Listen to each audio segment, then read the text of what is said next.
Hello and welcome on behalf of Rail Partners to Rail Partners with Ukraine at Rail Live. I'm Hannah Moxon, your chair for this session, during which we'll hear from colleagues from UZ about the reality of their operations. You'll have the opportunity to ask them some questions, and we'll also discuss the efforts that colleagues have made here in the UK to support them and how they can continue to do so going forward.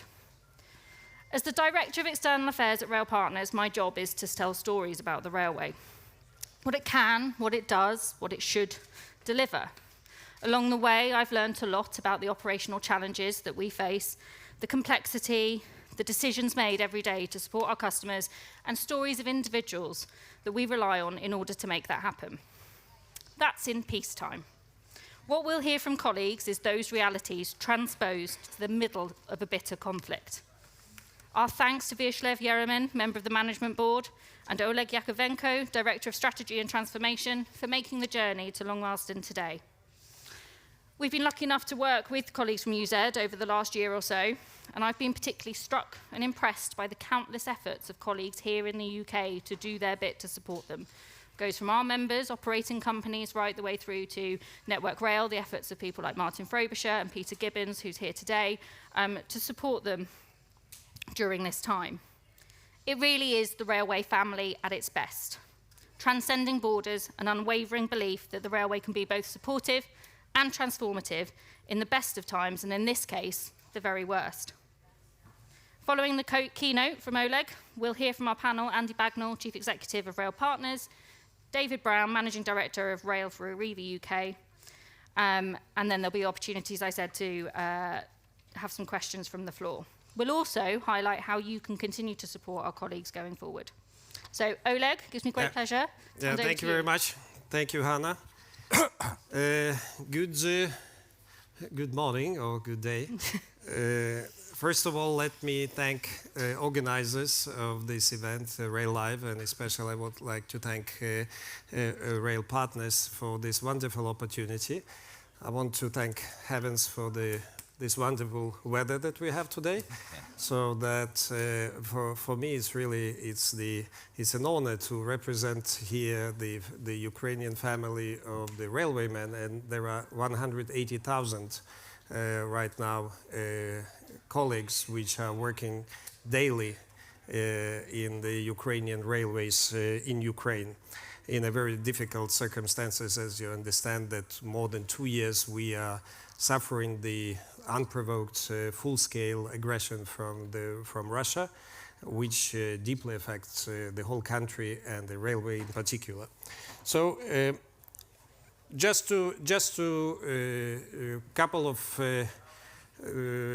facts of the information that Ukrainian Railways is the biggest company in Ukraine in terms of the number of employees. As I said, we have right now 180,000 employees working. We are one of the largest by the size of the assets, and the total length of the operational length of the railway is 19,000 kilometers that we have, and we are operating quite a big number of the locomotives. It's more than 1,000 locomotives. There is around 90,000 wagons on the network which are operating, and Ukrainian Railways is a state monopoly. We didn't go yet through all the suffering of the rail reform. We're just preparing for this wonderful endeavor ahead of us, looking both on the good experience and the bad experience, and hopefully we will make mistakes, but slower and smaller mistakes.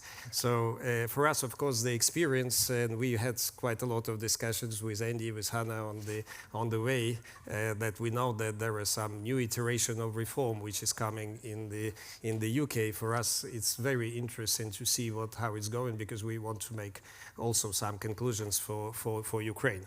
Now, in terms of that's a lot of small figures, you cannot see them, but I'll give you some flavor. Despite all the difficult circumstances, we continue to grow right now during the war. The freight volumes, we have unfortunately at the beginning of the war, we lost half of our freight volumes.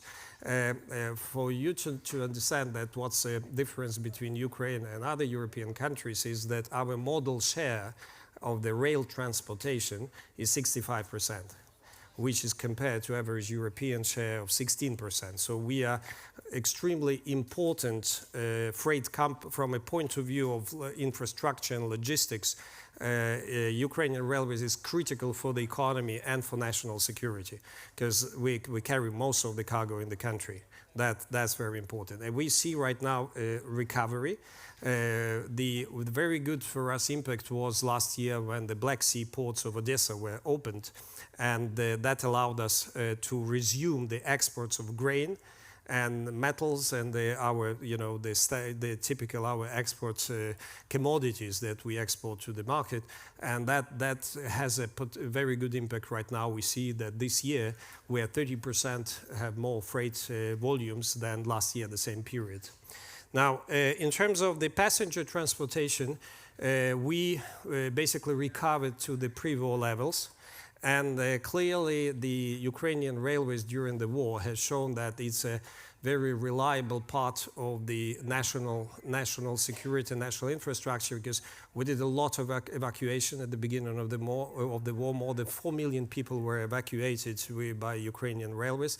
This year, we also unfortunately had to evacuate some people from the frontline areas because Russia is still pushing there, and we see the growth. We see the demand. When somebody comes to, and I hope so, I see the faces of people who visited Ukraine, and clearly that's the way to come to Ukraine. Right now, there is a revival of the railway travel. Many young people, first time during the war, they learn what is a train, because before the war, many were traveling, especially abroad, you go by airplane. So now the railway, we see the renaissance to the extent of the railway. And by the way, just to tell you that we're really proud on the efficiencies that we run despite the difficult circumstances. Last year, the timing, the arrival on time of our passenger trains was 95%. So, which is given the circumstance, I think it's a fantastic result, and this is something that we work every day to make sure that, despite the war, even if there are some bombings, we try to restore the circulation, the traffic, not in days but in hours, and to move forward. Now, for us, clearly, we have some key strategic priorities for the company in general. That's the Euro integration, the organizational transformation because of the reform that is ongoing. Of course, we need to modernize our rolling stock, but today I'm going to talk more about our immediate needs. That's what is more connected to our everyday life that we have to do, and this is the asset recovery, which is because a lot of the assets were damaged during the war, the asset protection, and the most important, I want to talk about people. And I want to talk about the protection of our people and development of our personnel, because that's the cornerstone of our company. So when we look at the damage, actually the World Bank is doing the annual estimate of the damage which was done to the railway, to actually in general infrastructure and economy, but particular for the railway sector, it's called the Ukraine Rapid Damage Needs Assessment, the RDNA. Now it's number 3 already, so the war is really going for a long time. And the estimate is around the 16.6 billion euros will be needed to recover the damage which was done. Now, but at the same time, what and you can see it's mainly it's tracks, bridges, the infrastructure. That's the lion's share goes there, will go there. At the same time, we need to set quite significant amounts for the rolling stock and for the equipment that is needed to work and to restore and of course for us, clearly, that we just not restoring, but whatever we do, we try to modernize. We want to use it as a chance for modernization at the same time. Now, when we look at just a second, yes, that's clearly in the next 2 years when we estimate our needs for the recovery, That's it's approximately 55 million euros we need for the immediate recovery of the infrastructure repairs, the priority, the 2 bridges that we need to restore. One is a critical bridge on the way to the Odessa ports, because it's called Voznesensk Bridge. So the works are ongoing, but we need to speed up to restore it. Also, clearly, the attacks were targeting our electrical substations. So this is one of our priorities, to restore the substations. And of course, we need certain, and this is what we were doing right now on the exhibition, checking what kind of mechanisms are available on the market. And we need a lot of equipment and mechanism to ensure that the railway is functioning. So at the same time, when we talk about the protection, the war is ongoing, the missile rockets attacks happening basically daily. So we pay attention, and our focus areas is the protection of the existing facilities, putting the different type of concrete blocks and whatever is necessary to protect our existing equipment. But at the same time, we are right now developing, and the projects making the underground electrical stations, and also the underground construction of the underground fuel storages, because this is, unfortunately, that's our reality, and we have to really look into this to make sure that we reduce the exposure to and reduce the risks of these daily attacks. So this is at the same time. I want to say that for us, maybe you know the situation that in the last 3 months, Russia has attacked, severely damaged our electrical generating facilities, and we lost several. I think it's around, I may be wrong, close to 7 gigawatts of the generating capacity, and we feel it. The daily shortages of the electricity is felt by all the nation. In Kiev, particularly, every day we see the blackouts for at least part of the day, 3, 4, 5, 6 hours without electricity. It's becoming a norm. And clearly, for us, very important is to see what happened closer to the autumn and the winter. The winter will be extremely difficult for us. So we're trying right now to prepare. And what's interesting that we are not just simply infrastructure company, we're one of the biggest, 7 biggest electricity companies, but we are the distribution company. What we are looking right now is to add the generating capacities, because we have the electrical grids. We are one of the big distributors of the electricity for the other, more than 100,000 users are connected to our grid for electricity. So we are also looking to build right now the gas generating, to install the turbines, because we also have the gas connection, the gas to our network. So we are right now looking for the projects to install all across the country, using our network, the gas generation, electrical installations. So that's one of the urgent priorities for us. So we're working right now on this.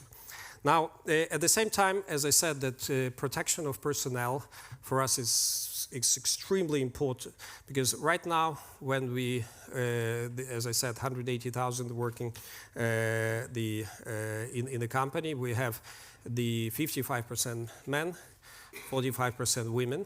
Of course, it's not evenly distributed, because when we talk about the infrastructure, there's much more men working in infrastructure than in, for example, passenger company. We have a lot of the women in the passenger in certain positions. So for us, clearly, one of the key issues that we are facing, not only Ukrzaliznytsia, but all the companies, is demographics.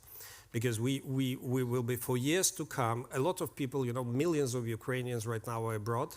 Some of them, and I hope majority, will return, but many people will stay abroad, even after the war ends. And of course, the long-term impacts of demographics require all the companies to prepare and to act right now to make sure that we have the sufficient personnel, and we attract and retain personnel in the company. So that's why we have the full programs developed for this, and It's around the barrier-free initiatives that we have. It's about the personnel development and, of course, the personal protection and development. More than 10,000 of our colleagues right now are in the armed forces. And unfortunately, we have quite a big number of people killed. 684 of our colleagues were killed, and close to 2,000 injured. So we feel this, the impacts of the war for our colleagues as well. And of course, for us, we have the certain programs which we have running in the company. It's the Back to Work. We are supporting the veterans who are coming back to the country. We are also doing, because we are all, to the extent old-fashioned railway company, we have everything. We have our hospitals, we have our kindergartens, we have everything, still have. And that's give us, during the war, by the way, certain advantages, because we can move fast, we can make decisions fast. So we saw, by the way, that it helped us to withstand in 2022 the fact that we were the company which was running as one organism and with a very strong sense of duty for our employees. It allows us in the critical time to withstand. I don't want to say that the private companies would not do the same, but at least we saw that it gave us certain advantages, especially in the critical time during the beginning of the war.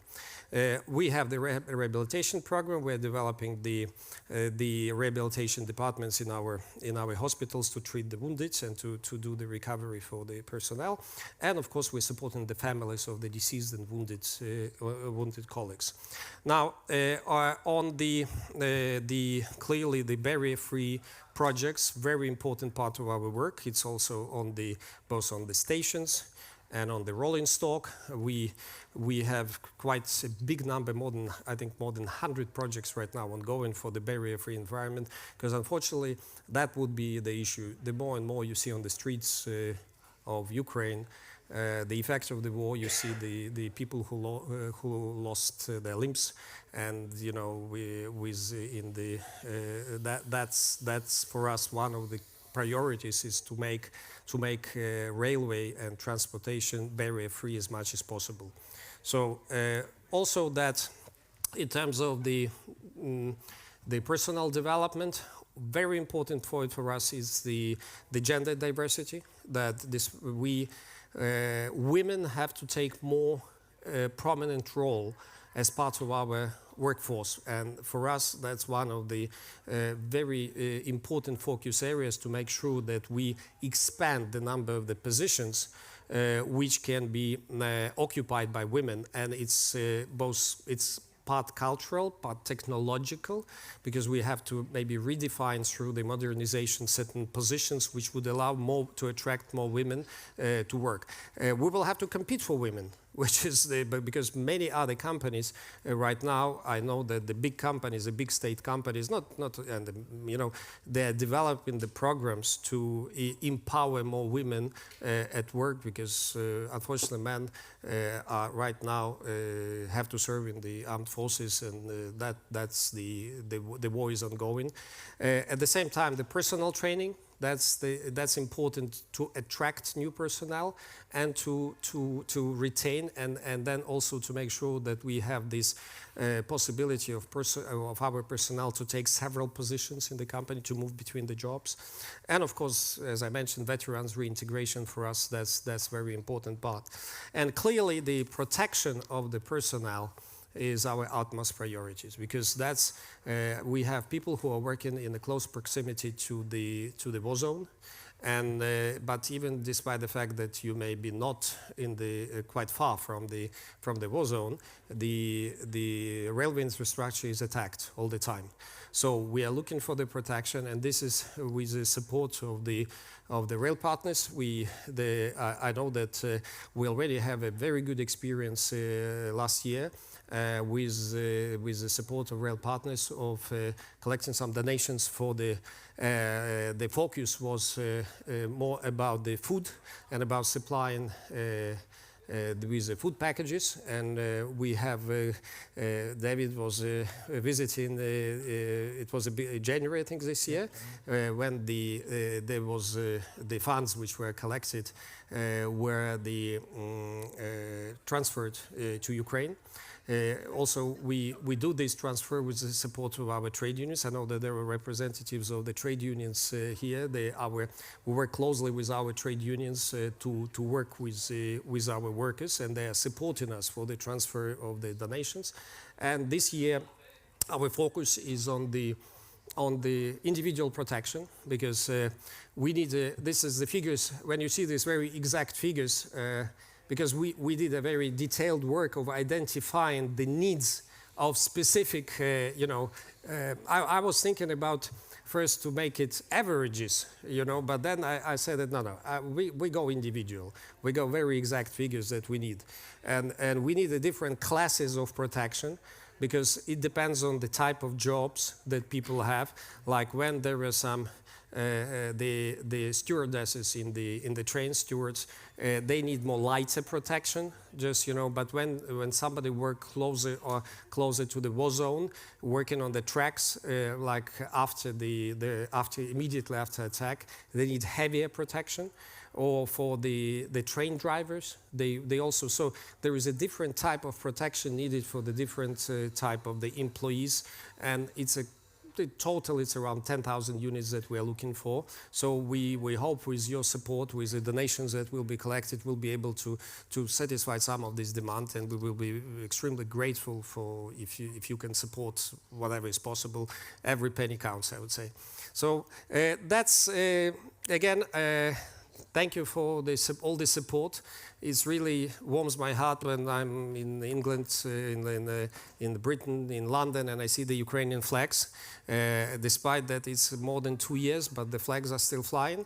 And that gives us the hope that we will have a continuing support from our friends all across the world, because this war have to be stopped. We have to win. We don't have other choice. So thank you very much again.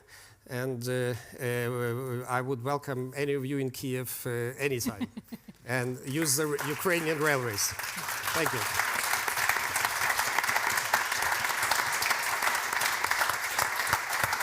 Thank you very much. Thank you. Thanks, Oleg. Andy, Oleg touched on some of the support that Rail Partners has given so far. Do you want to talk a bit more about what members have done over the course of the last 12 months or so? Thanks, Hannah. I know there'll be lots of questions, so I will keep it brief. But in some ways, Oleg has set out some of the need, and I think it's my job to give a little bit of the hard sell. Look, I know there's loads of examples across the industry. There are people I see around the room who, in a personal and professional capacity, do a lot. A year or so ago, Rail Partners thought we want to do our bit as well. For anyone who's not familiar with Rail Partners, relatively new trade body. We represent owning groups, so the parent companies of the train operators, Arriva, First Group, and others are our members, as well as freight operators. And we got together, our membership, to organise an event last September, so a fundraising event. Raised about 100,000 quid, which Oleg has talked about, which we used to work with the trade union.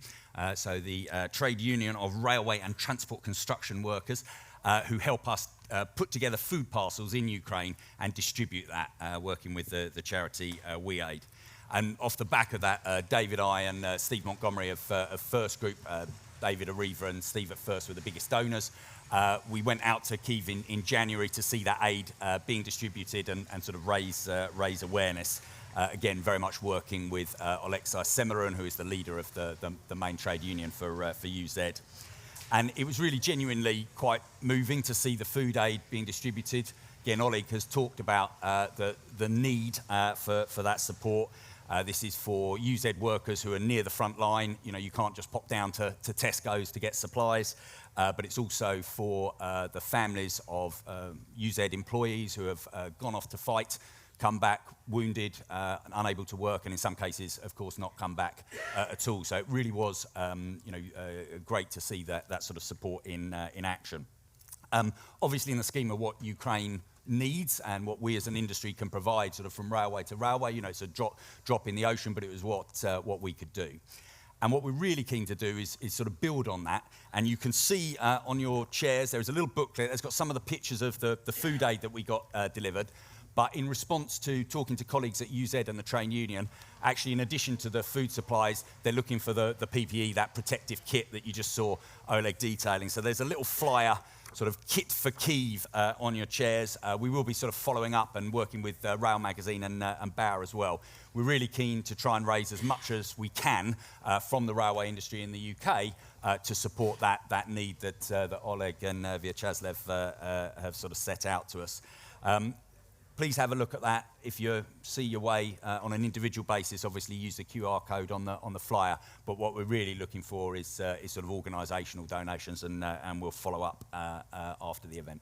Brilliant. Thanks, Anna. Thank you.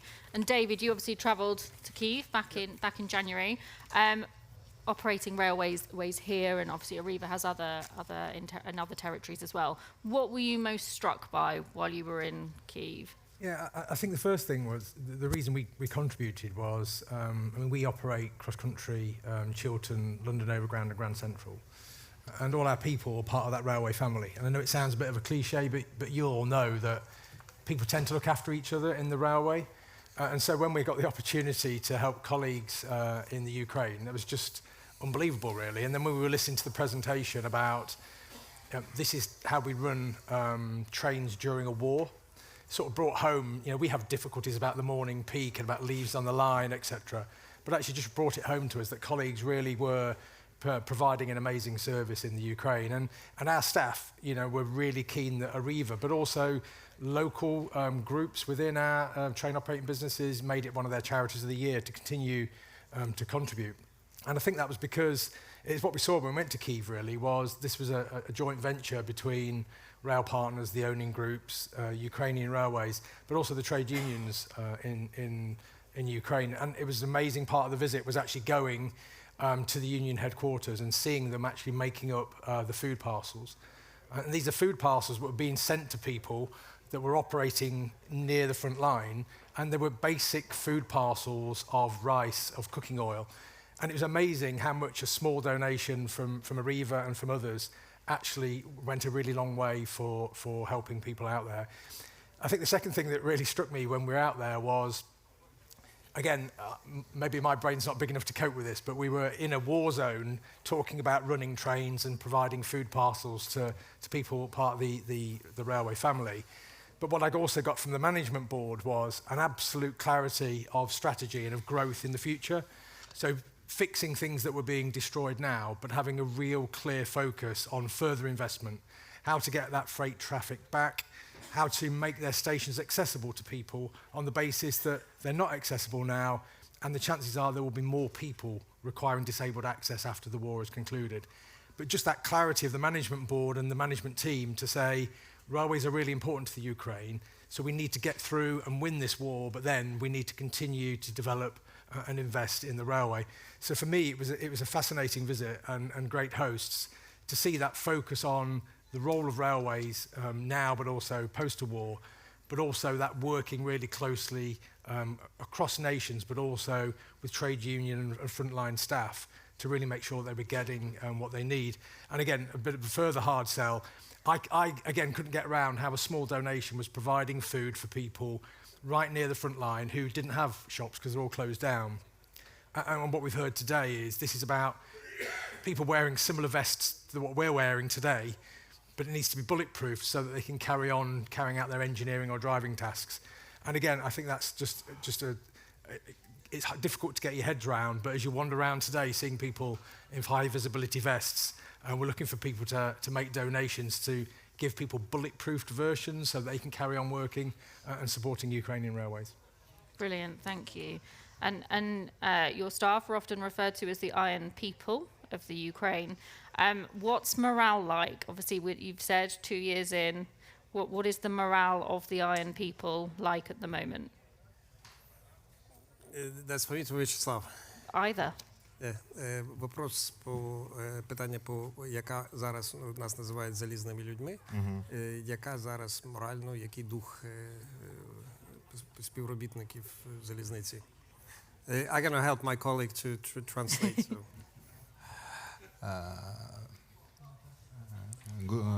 Good day. Yeah. Yeah. Good morning, good day. Good day. Good day. Доброго дня. По-перше, приєднаюсь до слов Олега. First of all, I want to join Oleg з благодарністю за ту the допомогу, words of яку ви support that you provide. весь англійський народ, в тому числі і So залізничники, the British nation and the railwaymen, оказують Україні. which you provide, the support you provide for Ukraine. Я хочу вас заверить, что I want to assure українські you залізничники that Ukrainian railwaymen будут стоять до останнего will stand to the last man. и уйдут только тогда, когда вывезут последнего человека с той территории, с которой нужно And they will увезти. stand till they will be the last to leave the territory which has to be evacuated. И придут первыми післявоєнних, And will be the first to come back післявоєнних, щоб відновити after the end of інфраструктуру the war actions і to renew the повернути життя, infrastructure and повернути життя to return the life to the до areas, повернених територій. to the territories which will be freed. Great, thank you. I'm sure there are lots of questions. There are some roving mics, so I'm going to open it up to the floor. If you can introduce who you are, where you come from, obviously allowing for the fact that Oleg may have to do some translation for Vyacheslav. But if you can, yes, keep contributions relatively short, just so that we can get through as many questions as possible, that would be great. Milda. Hi, I'm Milda Monowaitite, Innovation Director at the Railway Industry Association. We are an association for Director representing Innovation UK Association. railway suppliers. And specifically from the innovation side of things, how can the UK railway suppliers help and contribute with their innovations and inventions and work with you to restore the railways? Let me start, and then I think that one of the key innovations for us points is also related to what I was talking about the need for the personnel and the efficiencies that we're looking. So we look for first, number one is mechanization. Second one, automation, is to make sure that we increase the efficiency and reduce the headcount for the maintenance that we need. So that's one of the major ones. Also, we are very interested in diagnostics, in the new areas, new technologies for the remote sensing, remote diagnostics. That's also it also relates to the security that we need. We have around 7,000 bridges. We have a lot of tunnels, and not all of them are easily accessible for the control and the monitoring. So that's for us. Everything on the digital side. Also, the digitalization for us is extremely important in various areas. We do a lot of work on digitalization, but still certain programs needs to be upgraded and renewed. So that's on my side. And Vyacheslav, питання по ті зони по інноваціям, де ми дивимось, я сказав про ручну працю, про диджиталізацію, може якісь ще ти добавиш по інноваційним використанню інновацій. Які ми плануємо робити? Так, які ми плануємо, які ми зацікавлені. Ну, ми дивимося на всі ділянки розвитку, якими йдуть залізниці. We look at all the railways around the world and look at the progress they're making, in which areas they're making the progress. І стараємось використовувати найсучасніші And we're trying to use технології, the most які advanced technologies which можуть are бути right использовані now can be used в нашому випадку. in our case particular. Ми дуже тісно спілкуємося з південно-корейськими залізницями, We work, for example, very closely with the South Korean railways, з європейськими залізницями. with European, some European railways. Тому такі виставки, які робляться, дуже важливі для того, щоб бачити, куди So йде. this type of exhibitions that we are present today, they're very important for us to see the trends and to see the directions of the development. Конечно, ми взвешиваем новизну с ее ценой. And we, of course, were comparing the innovation and the cost of innovation. Ми К сожалению, сейчас не в том положении, когда можно Unfortunately, we are not right now in a situation смотреть прям так далеко, where we can look too far or too long term. но инновации, которые позволяют в сегодняшней ситуации But innovations which can bring the quick results in the current situation. більше захистити інфраструктуру, Those innovations which allow us to робітників. protect the infrastructure, to protect our employees, упростить to simplify відбудову. the recovery, renovation. Всі ці інновації ми розглядаємо і впроваджуємо в All these innovations we're interested to implement. Great. Any other gentlemen here?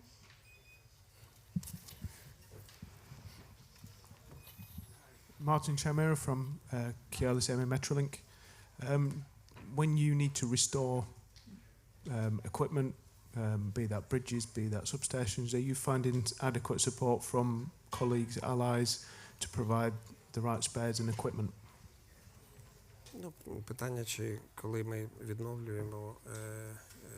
відновлюємо нашу інфраструктуру, там мости і так далі, чи ми отримуємо достатню підтримку від колег, там від і партнерів для відновлення. Ну, я можу сказати, ти можеш. Підтримки завжди мало. It's always not enough support. Але ми розуміємо, що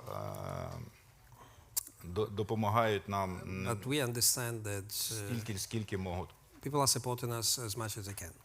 Ми дуже вдячні і дуже раді допомоги, але We are very більш happy. все ж We розраховуємо на But свої сили. first of all, of course, we have to count our own efforts.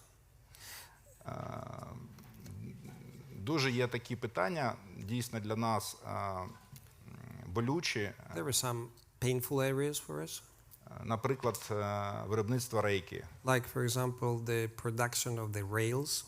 В нас був металургійний завод, We had a який big виробляв steel це. plant which was producing the Маріуполі. rails in Mariupol. Наразі його немає, нема такого производства. There is no such plant anymore. There is no such production anymore. Стоїмость рейок в Європі, в США, в інших країнах в рази дорожча, чим вона була в Україні. The price of the rails, which we find right now in Europe, in America, in Asia, it's several times higher than the one that we used to have in Ukraine. Навіть не це становить зараз основну проблему, а But that's основна not the major issue. проблема – це привезти. The major issue is to deliver the rails to Ukraine. І таких питань багато, тому що багато виробництв, які працювали на Укрзалізницю, наразі закриті, і ми вимушені There are some questions, of course, related to that quite many of the manufacturing facilities which were working for Ukrainian railways or our local suppliers. і ми винуждені шукати таких They were виробників. closed, and we have to look for the same suppliers, but abroad.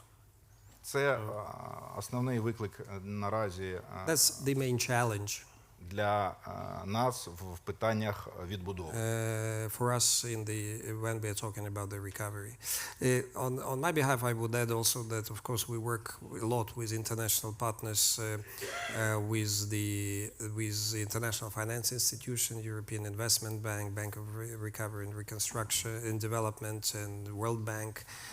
They're providing quite big support to us. Right now, for example, we started in May a tender with World Bank.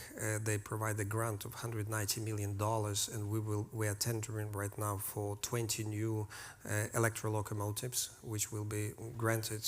That's as a result of this grant. It will be complemented by the credit from EBRD, 300 million. So we are looking for the tender of 80 electrical dual current locomotives. We have initiatives like Solidarity priority lanes which are run in Europe. USAID is doing a fantastic job in providing us support. So I can name a lot. When talking right now about, Vyacheslav was talking about the rails, we have a grant of a lot of rails were granted to Ukraine by Nippon Steel. And we have right now the deliveries, the first delivery started. It's tens of thousands of tons of the rails, but we still need more. We have a big network. So again, we are very thankful for all the support we are getting, and we see that it continues. So thank you. Oleg, is there any area of specialism that you think the UK rail industry might have that could lend you some of that specialism, that expertise? Ну, питання стосовно британської індустрії залізничної. Де саме ми бачимо, що британський залізничний сектор може бути корисним для нас, саме британський? Ну, тут сложно сказати. Я просто не дуже являюсь фахівцем з британського виробництва, тому ми можемо надати... Not easy to say very specific because we don't know exactly all the details about the British capacities and the manufacturing capabilities. Тому що сьогодні тут теж представлено не тільки британські, але We see багато not only British companies here, мірових now, for example, трендів. but many international brands. Але ми можемо відпрацювати, надати там проблемні... However, we can provide the list of the problem areas of the problem. І якщо британські виробники мають And if the British manufacturers have виробництво, то ми дуже будемо раді поспілкуватися і відпрацювати ці very glad to проблеми. talk and check. Yeah, I would add that, of course, we'll be looking at the British rail reform. We are ready to import some. We all will. Yes, some good stuff. So we'll be importing.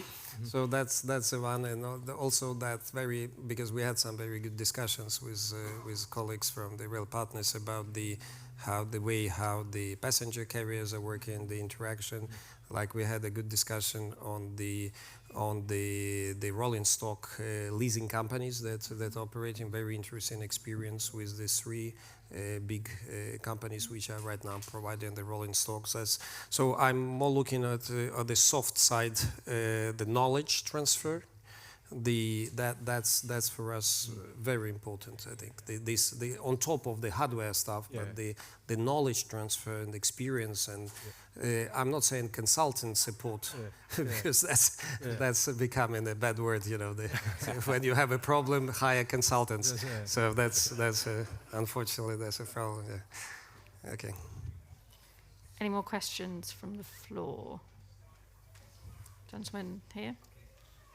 Sorry, just coming. I'm Peter Morris. I'm really outside of the rail industry. I used to be involved with the rail industry, retired. I'm now involved with what they call a rail user group in the UK. And I think it's just an emotional thing I feel for you guys. What you do, the Iron Men. Він зараз не працює в індустрії, він говорить про емоції, які він відчуває. Дякую нас за питання, більше подякувати нас. Sorry, Andy, do you want to come in just before? No, go on, Peter. No. So my question is about popularity. So what I experienced in Kyiv is a huge amount of public affection for the railways. You've got a shop in Kyiv train station, selling merchandise for Ukrzaliznytsia. I don't think we could do that in England, in the UK. I don't think any member of the public is buying a Network Rail T-shirt. Without needing a war, how do we do that? How do we make people love the railway in the way they do in Ukraine? Що нам робити, щоб люди так же полюбили залізницю без війни, як у вас полюбили? В нас була, так якщо казати, історію відношень між людьми і Укрзалізницею. If we take the history of the relations between the public and the Ukrainian railways, вона була таким чином, коли мати моєї жінки казала, і що вона розмовляла зі своєю матір'ю. When my mother-in-law was talking to her mother, Кого взяти в нареченого? what husband to look for, you know. То їй казали, що він буде або воєнним, And she were told that he has to be either a military man, або моряком, either the seaman, або залізничником. or the railway man. That's a choice of three. Тому що, а вона Why? спрашиває, чому? Тому що в них завжди будуть і гроші, і хліб. Because they will always have both money and the bread.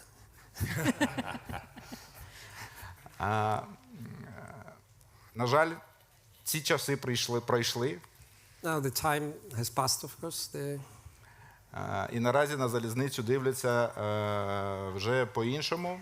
And now people look differently at the railway. Але я думаю, що то, що ми бачимо в Європейському Союзі, But what we see in the European Union, for і example, скільки робиться для не тільки в Європейському Союзі, і в європейських странах, і в інших странах, Not і only в in Азії, Europe, там, but де in other countries будуються as well, скоросні, where they build the high-speed rail, то я думаю, це який той шлях, який рано чи пізно приведе до іншого відношення до залізниці. and this way, this expansion that would lead to the change of the attitude. Він не буде такий, який він в нас, тому що It will not be the same as what we have right now.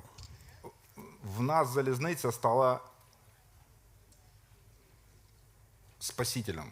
Because in Для our многих case, the railway became a savior for many people.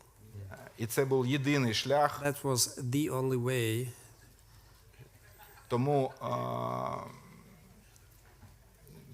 лучше, щоб таких емоцій не було, але гарне відношення з народом потрібно It's better not to підтримувати. have these emotions because that was kind of critical emotion. But the good relations with public, that's very important to build. Andy. I was just going to offer one reflection on that question. I mean, I got a huge impression of how the railway had sort of stepped up at a time of national crisis. Peter, though, your question was how do we do it without having the national crisis?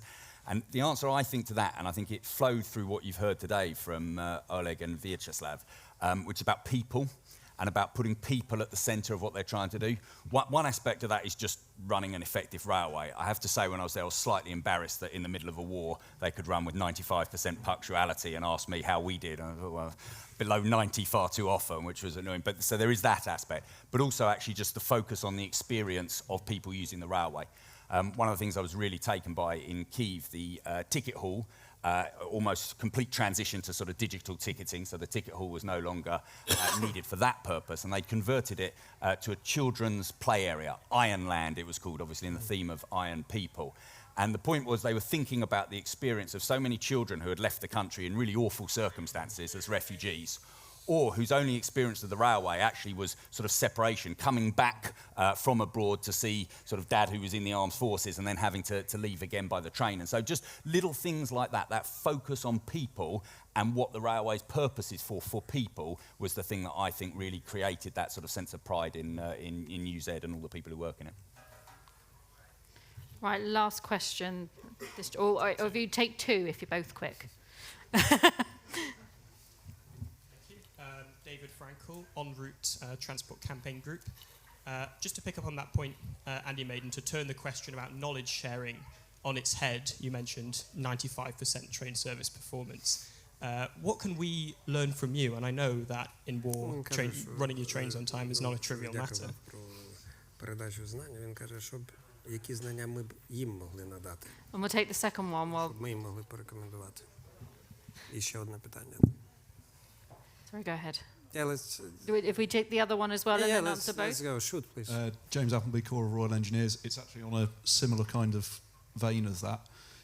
In the situation that you've been put in, is there anything that you've learnt that has realised efficiencies or new ways of working for yourselves in terms of maintaining and keeping the railway safe that то, як you've працювали, had to які ми adopt теж in order висновки to keep the зробили railway going з точки зору effectively? ефективності роботи в такі важкі часи. Ну, звісно, ми отримали великий досвід, Yeah, we got quite a big experience. Як працювати в період війни, How to work during the war period. як працювати з воєнними, How to work and interact with military. як працювати з робітниками, які залишилися за лінією And how to work with зіткнення. our employees who left behind the enemy lines. як вони могли протидіяти, знаходячись по ту сторону, How they could work and actually act even when they are behind the enemy lines. як діяти, коли ця лінія приближається, And what to do when the front line is approaching. або наоборот Or віддаляється. on the opposite, when the front line moves away and the territories are freed. В нас це той опит, якого в нас не було. That's the experience we never had. Ми їм ділимось на певних майданчиках, We are sharing in certain places. We are sharing this information. і саме головний вивод, який ми можемо зробити, But the most important, conclusion that we can make. як працювати в таких умовах. How to work in this situation. Я вам розкажу приклад, коли I'll give you за an example. декілька місяців до When початку several months before the start of the war, ми всі питали, як нам працювати, якщо почнеться. we were asking how we're going to work if it starts or when it starts. Нам казали, там лежить конверт, і And ви we were його told відкроєте, там все написано. that there is a special envelope laying somewhere in this important place, and everything is written in that envelope. Ми йому кажемо, може, подивимося, що там. And we were saying, why don't you show us what's inside of the envelope? Ні, тільки коли And they told коли us, почнеться. and they told us, no. When it starts, then you open the envelope. Коли ми його відкрили, And when it started and we opened it, документи були 60-х, and the 70-х documents років, were dated 1960s and 70s of the last century.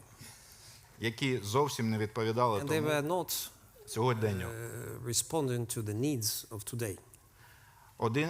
Тому що з того моменту вже ніхто не очікував, що в 21 столітті Because буде from війна. that days, from that time, nobody was expecting that there would be this scale of war in the 21st century. І основний вивод, який ми робимо, що як тільки ви перестаєте готуватися до війни, вона к вам приходить. And unfortunately, the main conclusion that we make is when you stop preparing for the war comes. Це основний вивод. That's the main conclusion that we have. Yeah, I would add on my side that clearly nothing can prepare you for what we experienced. That clearly for the whole nation it's a trauma of enormous scale, because that's the biggest war I think on the European continent from the Second World War.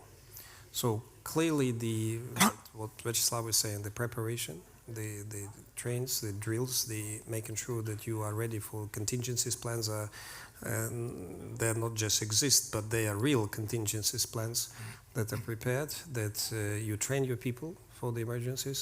That's what's at least one aspect of what is needed. Perfect, thank you. Final reflection from Andy. I was just going to do one last little plug. I do a lot of these events, and normally what you do after everyone's gone is go around and pick up all the stuff that everyone's actually left on the seat. We'd be really grateful if you take them away with you, not just for your own purpose, but please do take them back to your organisations, and obviously anything that people can do to help if you've been inspired by today is very gratefully received. So thanks, and also please take our best wishes, obviously, back to everyone in UZ as well from everyone here. Yep, so all that it leaves me to say is thank you very much to Vyacheslav and Oleg for making the journey to the UK and sharing their story. I feel very privileged to have spent some time with them and learn more about what they're doing. Thanks also to Andy and David for their collective support, for running with an idea from a year ago, and their participation in the panel today. I started this session by saying that part of my job was telling stories, and I really hope that in the not too distant future, I'm writing the story of how we've once again got behind the iron people of the Ukraine and supported Kit for Kyiv. Thank you all for coming. Thank you.